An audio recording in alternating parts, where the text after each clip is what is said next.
Saya kayaknya nggak mungkin sih. Saya bilang sama dia, "Maaf ya, kamu bisa ambil karir saya. Keluarga kalian bisa mengambil karir saya, tapi iman saya enggak."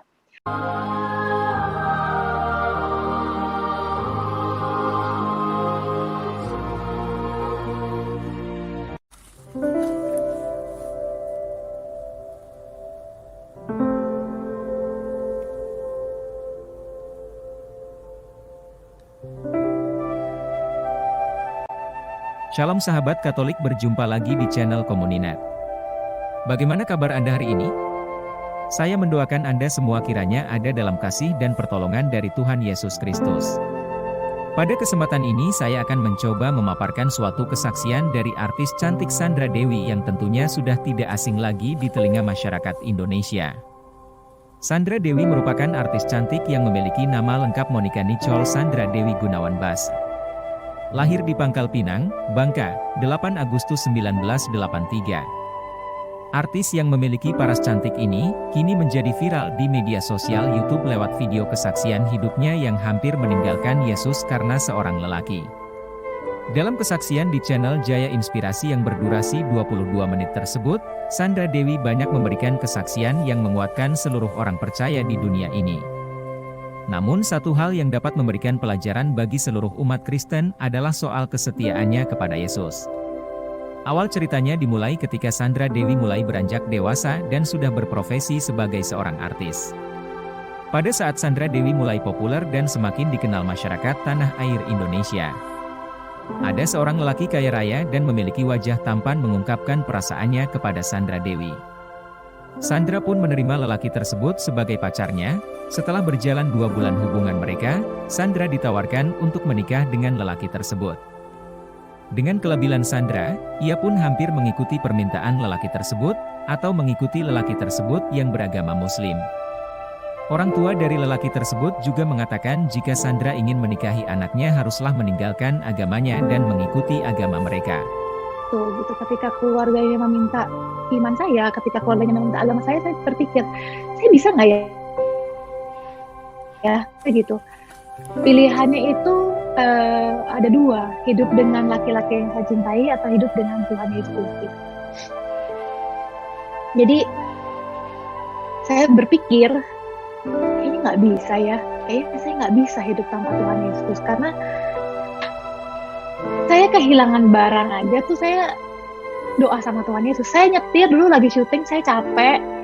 Saya tuh dulu syuting saya nggak pernah tidur karena saya sangat-sangat bekerja keras gitu. Saya nyetir tuh kadang-kadang saya sambil merem gitu. Sering banget saya sambil merem nyetir terus tiba-tiba kayak ada yang putih-putih melindungi saya dari yang namanya kecelakaan ini itu. Jadi saya berpikir, aduh kayaknya saya nggak bisa deh. Kayaknya saya nggak bisa untuk pindah agama dan akhirnya saya nggak ada apa-apa nih, duduk lagi makan. Saya bilang maaf ya. Dan sebelumnya saya pernah melihat ada anak kecil lagi pegang boneka kesayangannya. Terus ada Tuhan Yesus bilang, boleh minta nggak bonekanya? Tuhan Yesus tuh minta ke anak kecil ini, boneka kamu yang kamu suka tuh saya boleh minta nggak? Terus anak kecilnya bilang, Tuhan Yesus, ini kan boneka kesayangan saya, jangan diambil. Boleh minta nggak? Tuhan Yesus bilang. Itu seperti saya waktu itu. Tuhan Yesus cuma minta saya untuk serahin pacar kamu ini. Karena sebenarnya Tuhan Yesus ketika dia meminta ke anak kecil ini boneka itu, yang anak kecil suka ini, dia sedang menyiapkan boneka yang jauh lebih besar dan jauh lebih baik. Gitu.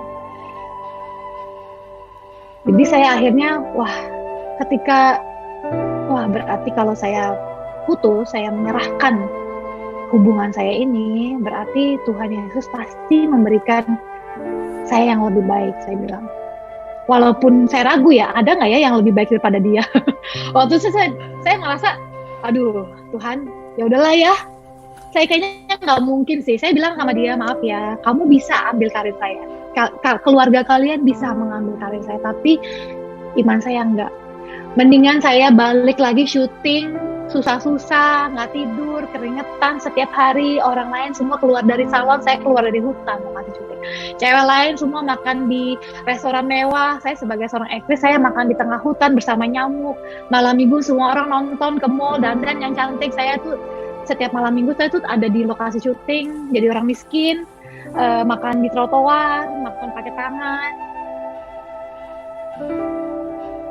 Itu kehidupan.